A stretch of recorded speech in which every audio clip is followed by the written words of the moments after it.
ሰላም እንዴት ናችሁ? በ11ኛ ሳምንት በእንግሊዝ ፕሪሚየር ሊግ ትናንትና ተከናውኖ ነበር። እጅግ የሚገርም ሳምንት ነበረ። የኳስ አፍቃሪያን በሙሉ ማለት ነው። ትናንትና በ11ኛ ሳምንት ማንቸስተር ዩናይትድ ከቶትናም ቀን የምሳ ሰዓት ላይ የተደረገ ነበረ። ይህ ጨዋታ ሁለት አቻ በሆነ መልኩ ነው የተጠናቀቀው። ቶትናም በሜዳ ነው ዩናይትድን ያስተናገደው። እንዲሁም ቀን ላይ ዌስትሃም በርንሌን ጨዋታቸውን አርግቶ ነበረ። ዌስትሃም አሸንፏል፣ ኤቨርተንም አሸንፏል። ማታ ላይ የተደረገ ደግሞ ሰንደርላንድ በሜዳ አርሰናልን አስተናግዶ ሁለት አቻ በሆነ መልኩ ተጠናቋል። ሌሊት 5 ሰዓት ላይ የተደረገው ደግሞ የኤንዞ ማሬስካ ቡድን ቼልሲ ስታንፎርድ ብሪጅ ላይ ወልቭስን አስተናግዶ 3-0 በሆነ መልኩ አሸንፎ ወጥቷል። ከምሳ ሰዓት ላይ 9 ሰዓት ተኩል ላይ የተደረገው ጨዋታ ማንቸስተር ዩናይትድ ከቶትናም ጋር ያደረገውን ሁለት አቻ ወጥቷል። በ31ኛ ደቂቃ ላይ አንድ ኦን ታርጌት ነው የሞከረ ዩናይትድ። አንድ ኢላማውን የጠበቀች ጎል ለመሞከር 31 ደቂቃ ፈጅቶበት ነበረ። እስከዛች ደቂቃ ኦን ታርጌት ሳይሞክር ነበረ ዩናይትድ።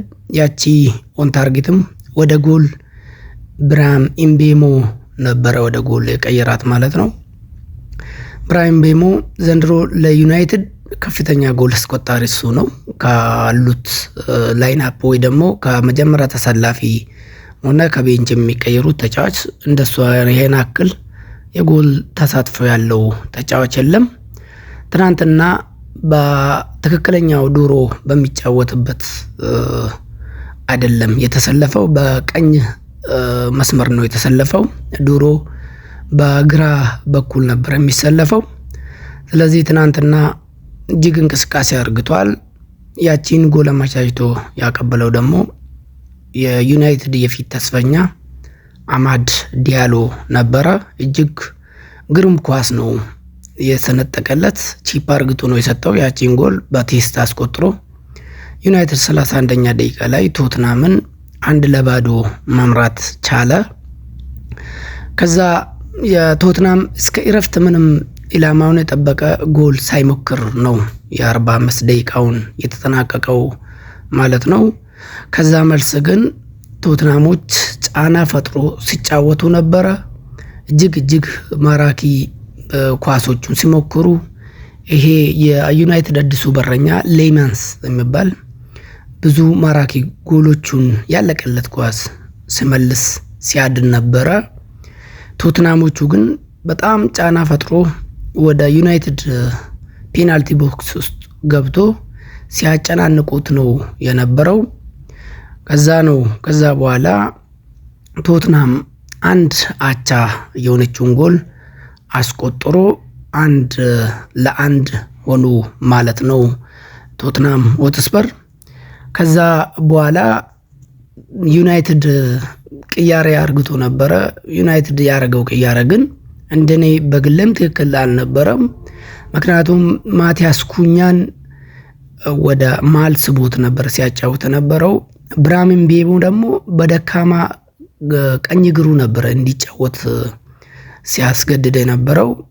ዱሮ በአማድ ዲያሎ ፊት ለፊት ሆኖ ነበር የሚጫወተው። ትናንትና ግን ይሄን አላረገም እና ዩናይትድ በጣም ሲቸገር ነበረ። ሁለተኛ ጎልም አስተናገደና 2-1 መመራት ቻሉ። በጣም እጅግ የሚያሳዝን እዚህ ላይ ዩናይትድ ቀድሞ ነበር ተጫዋቾቹን ቅያሬ 5 ተጫዋቾቹን ቀይሮ አስገብቶ ጨርሷል። ከ5ቱ ተጫዋች ደግሞ አጥቂው ቤንጃሚን ሼሽኮ ነበረ። ቤንጃሚን ሼሽኮ ተቀይሮ ገብቶ ተጎድቶ በጉዳት ወጣ። ስለዚህ ማንቸስተር ዩናይትድ ቅያሬዎቹን 5ቱን ቀይሮ ስለጨረሰ በቤንጃሚን ሼሽኮ መቀየር አይችልም ማለት ነው። ከዛም በኋላ ቀሪን ጨዋታውን በጎደሎ ወይ ደግሞ በ10 ተጫዋቾች መጫወት ተገዷል ማለት ነው።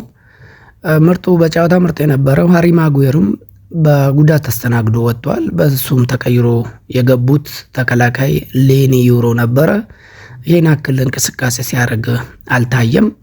ግን ትናንትና የጨዋታ ምርጡ የነበረው ማቲስ ዴሊክት ቀድሞ አያክስ እና ኔዘርላንዳዊ የባየር ሙኒክ ተከላካይ የነበረው እጅግ የምትገርም ጎል አስቆጥሮ 2 አቻ እንዲሆኑ ዩናይትድ ከሜዳ ውጭ ተጉዞ አሁንም ተከታታይ ነጥብ ጥሎ 1 አቻ በሆነ መልኩ ወጥቶ 1 ነጥብ ይዞ የተመለሰበት ጨዋታ ነበር። ቶትናሞቹ ግን በሜዳቸው ነበረ ይሄን ጨዋታ ያስተናገዱት። በጣም ከእረፍት በኋላ ተሻሽሎ ተጫውቷል። እነሱ ሲያደርግ የነበረው ሮድሪጎ ቤንታንኩር ነበረ ዘንድሮ በቋሚነት መሀል ክፍሉን የሚጫወትላቸው የነበረው። ትናንትና ግን እሱን ቤንች አርግቶ ገብቶ ነበር። እሱም ተቀይሮ ከገባ በኋላ እጅግ ምርጥ ማራኪ የሚሆን እንቅስቃሴ ሲያደርግ ታይቷል። ሌሎች ተጫዋቾችም በጉዳት አልነበሩም እና መሐመድ ቅዱስ ዘንድሮ ምርጡ ፈራሚ ነው። ለቶትናምም ሆነ የክረምቱ ዝውውር ምርጥ ዝውውር የተባለለት እሱም አላሳፈራቸውም። ምርጥ እንቅስቃሴ ሲያደርግ ነበረው። ትናንትና ከሜዳ ውጭ ሆኖ ጨዋታውን በተመልካቾች መሃል ቁጭ ብሎ ሲመለከት ነበረ እና ቶትናም ከሱ ጋር እና ከሱ ውጪ ብዙ እንቅስቃሴ አያደርግም።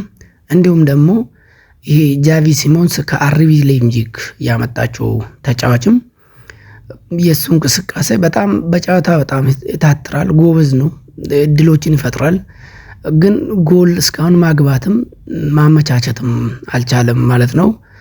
ሆኖም ግን የቶማስ ፍራንኩ ቡድን ትናንትና ነጥብ ጥሎ በሜዳውና በደጋፊ ፊት ነጥቡን 18 አድርሷል። ከዩናይትድ እኩል ናቸው ነጥባቸውን 18 ያደረሱት። ትናንትና ከሁለቱ አንዱ ቢያሸነፉ ነጥባቸውን 20 አድርሶ አርሰናል እስከሚጫወት ድረስ ያው ሁለተኛ ደረጃን ይቀመጣሉ ማለት ነው። አርሰናል ቢሸነፍም አቻም ቢወጣ አንደኛ ደረጃውን አይለቅም ማለት ነው። ሌላ ጨዋታ ደግሞ ማታ 2 ሰዓት ተኩል ላይ ቅድም እንደነገርኳቸው አርሰናል ሰንደርላንድን ከሜዳ ውጭ ተጉዞ 2 አቻ የወጣበት ጨዋታ ነበር ማለት ነው። ይሄ ጨዋታ ብዙዎቹን የሚያስገርም ጨዋታ ነበረ። በጣም ማራኪ ነበረ። ሰንደርላንዶች ቀደም ብሎ ነበረ ጎሉን ማስቆጠር የቻሉት። የአርሰናል ተከላካይ ክፍል ዘንድሮ ማን ነው የሚደፍረው የሚል እጅግ ጥያቄ ነበረ። 3 ጎል ነው በእንግሊዝ ፕሪሚየር ሊግ የተቆጠረበት። ኒውካስል፣ ሊቨርፑል እና ማንቸስተር ሲቲ ማለት ነው። እነሱም ሆኖ ግን አንዳንድ ጎል ነው 3ቱም ክለቦች ያስቆጠሩበት። ከዛ የበለጠ የተቆጠረበት አርሰናል የለም። በክሊን ሺት እያሸነፈ ነበረ በተከታታይ ጨዋታዎች ማለት ነው። ትናንትና ግን ሰንደርላንዶች ከሁሉም ከሲቲም ሆነ ከሊቨርፑል እንዲሁም ከኒውካስትል በላይ ሆኖ ነው 2 ጎል አርሰናል ላይ ያስቆጥሮ ያም አቻ ነጥብ አስጥሎ በሜዳቸው 2 አቻ በሆነ መልኩ ወጥቷል ማለት ነው። ሰንደርላንዶች ጎል በማስቆጠር እንደቀደም እንደነገርኳቸው ቀዳሚ ነበሩ። ከዛ በኋላ ነበረ የሰንደርላንድ መሃል ክፍል ተጫዋች በዛም እንደ ሰንደርላንድ ደጋፊዎች በጣም የሚያስቆጭ ስራ ነው የሰራ። ሲሻፍድ ነበረ ኳሷን ይዟት። ያቺን ኳስ ደግሞ ዲክላን ራይስ ነበረ ጫና ፈጥሮበት ኳሱን የነጠቃት ማለት ነው። ከዛ ለመሪኖ ሰጠ። መሪኖ ደግሞ ማይነስ አርግቶት ለቡካዮ ሳካ ሲሰጥ በቀላሉ ቡካዮ ሳካ ያቺን ጎል አስቆጥሮ 1-1 አረገው ማለት ነው።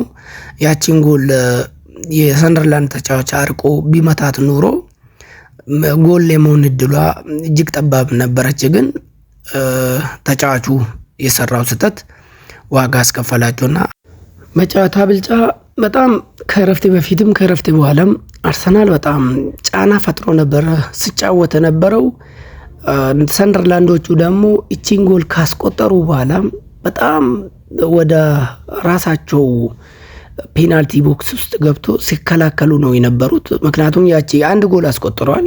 እነሱ ደግሞ እየተጫወቱ ያለው ከአርሰናል ጋር ነው። አርሰናል ደግሞ ዘንድሮ በፕሪሚየር ሊጉ ምርጡ ቲም ነው። ለዋንጫ እየተፎካከረ የሚገኘው ክለብ ነው። ሊጉን እየመራ ያለው ክለብ ነው። ሰንደርላንድ ደግሞ ዘንድሮ ነው ያመጣ አዲስ አዳጊ ነው። አዲስ በመሆኑ አንጻር ደግሞ ቀድሞ ጎል አስገብቷል። ስለዚህ ተጫወተ አልተጫወተ ብዙም ለውጥ የለውም። ያቺን ነጥብ አስጠብቆ መውጣት ግድ ስለምል በጣም ሲከላከሉ ነው የነበሩት ማለት ነው። ሆኖም ግን አርሰናል የነሱን መከላከል አንዳቻ ከሆነ በኋላ ሌላውን ጎል ለመፈለግ በጣም ሲጥሩ ነበረ። ሁለተኛውን ጎል በጣም በጨዋታው እጅግ ግሩም የነበረው ለአርሰናል የችግር ቀን ደራሽ ተብሎ ነው ይጠራል። ለሳንድሮ ትሮሳርድ ነው። እጅግ ከፔናልቲ ቦክስ ውስጥ ጎል ነው። ተመልከታችሁ ከሆነ የጨዋታ ወይ ደግሞ የኳስ አፍቃሪ የሆነው በሙሉ እቺን ኳስ በጣም ምርጥ ጎል ናት ያስቆጠረው። አቁሟት ማይነስ አርግቷት ነው እቺን ኳስ ያስቆጠራት። ከዛ በኋላ 2-1 መሆን ቻሉ። ከዛም 2-1 አርሰናሎቹን አላስተማመነም። ምክንያቱም 2-1 ነው፣ በጠባብ ሁኔታ ነው እየመሩ ያሉት። ተጭኖ ሶስተኛ ግብ ለመፈለግ በጣም ስጥሩ ነበረ የአርሰናል ተጫዋቾች በሙሉ። ከኮርና የመጣችን ሰንደርላንድ በረኛ እንትና ፓች አርግቶ የመለሳት እንኳን ማርቲን ዙቢሜንዲ ወደ ጎል መጥቶት ነበረ። ያቺ ኳስ ፖል መታናት የተመለሰችው። ከዛ በኋላ እስከ 80 ደቂቃ ሰንደርላንዶች ተጭኖ ነበረ። 2-1 ከሆኑ በኋላ ሲከላከሉ ነው የነበሩት። ከ80 ደቂቃ በኋላ ግን ነቅሎ ነው ወጥቶ መጫወት የፈለጉት፣ 2-2 ለመሆን ማለት ነው። 2 ጊዜ በተደጋጋሚ ያለቀለት ኳስ ነበረ የፈጠሩት። ግን ትናንት ዴቪድ ራያ በክሊንሺት ሲመጣ ብዙ ጎሎች ያልተቆጠረበት ተጫዋች ትናንትና ብቃቱን አሳይቷል እና ሰንደርላንዶች 2 ያለቀለት ኳስ አግኝቶ ቺንጎስ ኳስ ዴቪድ ራያ ባዮን ኑሮ እቺ ጎል ተቆጥሮ አርሰናል መሸነፍ እድል ራሱ ነበረው ማለት ነው። ትናንትና የነሱ በረኛ ሌላ በረኛ ቢሆን ኑሮ ማለት ነው። ከዛ በኋላ ነው 90+4 ላይ ነው ብራድሊ የሚባል ተጫዋች ተቀይሮ ገብቶ አርሰናል ላይ አስቆጥሮ 2-2 አቻ የሆኑት። ጨዋታውን ተመልክታችሁ ከሆነ ስቴዲየሙ ድብልቅልቅ ነው ያለው። ምክንያቱም ሰንደርላንዶች አርሰናልን 2 ጎል አስቆጥሮ 2 አቻ ማድረግ እንደማሸነፍ ነው የቆጠሩት እና አርሰናልን እነሱ ናቸው ያቆሙትና አዲስ አዳጊ ናቸው። እነሱ ቅድም እንደነገርኳችሁ ለመቆየት ነው፣ ሊግ ውስጥ ለመቆየት ነው የሚፎካከሩት እንጂ ቶፕ 4 ወይ ደግሞ ለዋንጫ አይደለም። እና 1 ነጥብ ደግሞ ከቶፕ 6 የሆኑት ክለቦች እንደና አርሰናል፣ ሊቨርፑል፣ ማንሲቲ፣ ቼልሲ፣ ዩናይትድ ላይ እነኚህ ቲሞች 1 ነጥብ ማግኘት ደግሞ ለነሱ እጅግ የሚያስደስት ቀን ነውና ትናንትም ደስታቸውን ሲገልጹ ነበረ። ለንደንና ማንቸስተር ሲቲ፣ ሊቨርፑል እና ቼልሲ አይነት ደግሞ እጅግ ምርጥ ነበረ ለነኚህ ደጋፊዎች። ያው ደጋፊዎች ሲበሻሸቁም ነው አሉት ዛሬ ማለት ነው። አርሰናል ነጥብ በመጣሉ ሌሎች ተፎካካሪ ዋንጫ ክለቦች እነ ሲቲ እና ሊቨርፑል እነ ቼልሲ እድል ናቸው ለነሱ ማለት ነው። እና ለነሱ ደጋፊዎችም ትናንትና ቀን ማለት በ11ኛ ሳምንት የነሱ ቀን ነበረ ማለት ይቻላል ማለት ነው። ሌላኛው ጨዋታ ደግሞ በስታንፎርድ ብሪጅ ቼልሲ ወልቭስን አስተናግዶ 3-0 በሆነ መልኩ አሸንፎ ለጊዜም ቢሆን ከአርሰናል በ6 ነጥብ ዝቅ ብሎ 2ኛ ደረጃ ላይ የተቀመጠ ክለብ ሆኗል ትናንትና ቼልሲ ማለት ነው። በጆዋ ፔድሮ ጉስቶና ፔድሮ ኔቶ ናቸው ጎሉን ያስቆጠሩት። ወልቭስ ዘንድሮ በጣም እየተቸገረ ያለ ክለብ ነው። ወራጅ ቀጠና ውስጥም ነው የሚገኘው። አሰልጣኝም ቢቀያየርም ውጤቱን መቀየር አልቻለም። ስለዚህ በቼልሲ ተሸንፏል። ቼልሲ ትናንትና በጨዋታ ጥሩ ነበረ ማለት ይቻላል። አሁንም እነ ኮል ፓልመር በጉዳት አልተመለሱለትም። በእርግጥ አጥቂው ሊያን ዴላፕ ተመልሶላቸዋል። አሁን ቼልሲ ጥሩ መነሳሳት ላይ ነው የሚገኘው። እንደነገርኳቸው በደረጃ ሰንጠረዥም ከተቀናቃኙ ክለብ ለንደን አርሰናል በ6 ነጥብ ዝቅ ብሎ ነጥቡን 20 አድርሶ ሁለተኛ ላይ ተቀምጧል ማለት ነው። ዛሬ ብዙ ጨዋታዎች ይደረጋሉ። እነ ኒውካስል ጨዋታዎቹን ያደርጋሉ። እነ ቦርንማውዝ ግን በጉጉት ሱፐር ሳተርዴይ የሚሉት እንግሊዞቹ ማንቸስተር ሲቲ በኢታድ ሊቨርፑልን የሚገጥመው ደግሞ እጅግ በጉጉት ይጠበቃል ማለት ነው። እነኚህ ክለቦች ድሮ ጆሴ ፔፕ ጋርዲዮላ እና ጀርገን ክሎፕ መካከል የሚደረገው ፉክክርም በጣም እጅግ አስገራሚ ነበረ። ዋንጫውም ደግሞ 8 ዓመት ተከታታይ ውስጥ ማንቸስተር ሲቲ 6 ጊዜ ወስዷል። ሊቨርፑል ደግሞ 2 ጊዜ ወስዷል። ዘንድሮም ደግሞ ዋንጫ ፉክክር ውስጥ አሉ። ሊቨርፑል 18 ነጥብ ነው ያለው፣ ማንቸስተር ሲቲ 19 ነጥብ ነው ያለውና እጅግ ዘንድሮ ራሱ በትልቅ ትኩረት ተሰጠው ሊቨርፑል የእንግሊዝ ፕሪሚየር ሊግን ያነሳል ተብሎ ተጠብቆ ነበረ። ያው ወጥነት ኮንሲስተንሲ አለመኖር ደግሞ ሊቨርፑል ነጥቡ ወደ ታች ዝቅ እንዲሆን አድርጎታል። አሁንም ቢሆን ባለፈው አስቶን ቪላን አሸንፎ ነጥቡን 18 አድርሶ ከአርሰናል አሁን በ8 ነጥብ ነው ርቀው የሚገኘው ማለት ነው። አርሰናል 26 ነው ያለው፣ ሊቨርፑል 18 ነው። የዛሬን ጨዋታ የሚያሸንፍ ከሆነ ነጥቡን ወደ 5 ዝቅ ማድረግ የሚችልበት እድል አለው ማለት ነው። ማንቸስተር ሲቲ ደግሞ የሚያሸንፍ ከሆነ ነጥቡን 22 አድርሶ ከአርሰናል ጋር ያለውን ልዩነት ወደ 4 የሚያጠብበት እድል ይኖራል ማለት ነው። ይሄ ጨዋታ ኢታድ ላይ ስለሚደረግ ለሊቨርፑል ይከብዳል ብሎ ይጠበቃል። የሊቨርፑል ፊት ለፊት ወይ ደግሞ የሊቨርፑል አጥቂዎች ጎል እያስቆጠሩ አይደለም። ተከላካይ አማካኞቹም ይህን አክል አይደሉም። የማንቸስተር ሲቲ ግን ተከላካይ ሚና እንደ ሊቨርፑል ነው። ጎል ኮንሲድ ያደርጋል እንደ ሊቨርፑል በብዛት ኮንሲድ ወይ ደግሞ በማስተናገድ ዝቅ ባለ መሆኑ ቢሆንም ፊት ለፊቱ ግን አጥቂው አሁንም ሮበርት ኤርሊንግ ብሮት ሃላንድ ሮቦቱ ነው ያለው። ይሄ አጥቂ መኖሩ ደግሞ ለሊቨርፑል ክለብ ወይ ደግሞ ለሊቨርፑል ተጫዋቾች ስፔሻሊ ተከላካይ ላይ ያሉት እጅግ ፈታኝ የሚሆንበት ይጠበቃል። ዛሬ ፔፕ ጋርዲዮላ ሪያን ሸርኪን ቋሚ አርግቶ የሚገባ ይመስለኛል። እኔ በበኩለ በግራ በኩል ያው ማቲያስ ኑኔስ ነው የሚጠቀመው ብዬ ገምታለሁ። ሌላው ግን እና ኒኮ ራሊ እና ሪያን አይትኑሪ ከጉዳት ተመልሷል። ማንን ነው የሚጠቀመው የሚል ደግሞ በጉጉት የሚጠበቅ ይመስለኛል ማለት ነው። ስለዚህ ይሄን ጨዋታ ባለፈው በአውሮፓ ቻምፒየንስ ሊግ ማለት ነው ማንቸስተር ሲቲ በሜዳው ቦሩሲያ ዶርትሙንድን አስተናግዶ 4-1 በሆነ መልኩ አሸንፈው ነው መጣ።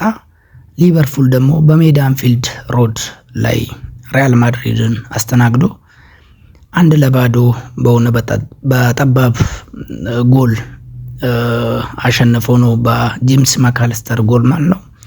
ለማንቸስተር ሲቲ ደግሞ ኤርሊንግ ሃላንድ እና ሪያን ሸርኪ ፊል ፎደን እጅግ ግሩም ብቃቱን ያሳየበት ቀን ነበረና ሁለቱም ቲም በጥሩ መንፈስ ነው የሚመጡት በዚህ ጨዋታ ማለት ነው። በጣም ከባድ ፉክክር ይከናወንበታል ተብሎ ይጠበቃል። ይህን ጨዋታ አብረን ነው የምንመለከተው። ሁላችሁም 12 ሰዓት ተኩል ስል ጨዋታው ይጀምራል። የጨዋታው መልኩ ምን ይመስላል የሚል ደግሞ ሁላችን አብረን የምናይ ይሆናል። በጣም እጅግ የሚያዝናና ጨዋታ ይሆናል ብዬ እኔ እጠብቃለሁ። ምክንያቱም ሊቨርፑል የያዘው ቲም እና ማንቸስተር ሲቲ የያዘው ቲም እንዲሁም ደግሞ የአሰልጣኞች ፉክክርም ደግሞ በጣም እጅግ የሚጠበቅና ማራኪ የሆነ ጨዋታ እንመለከታለን ብዬ ገምታለሁ። እኔ በበኩሌ በተለይ ገለልተኛ የሆነ ደጋፊ ለሊቨርፑል እና ለማንቸስተር ሲቲ ለሆኑት ደጋፊዎች በጣም ከባድ ጨዋታ ሊሆን ይችላል። ግን ለገለልተኛ የሆነ ደግሞ እጅግ የሚያዝናና ጨዋታ ይሆናል ብዬ ገምታለሁ። ይህን ጨዋታ እንድትከታተሉ በአክብሮት ጠይቃችኋለሁ። ሰላም ቆዩ ይላችኋለሁ።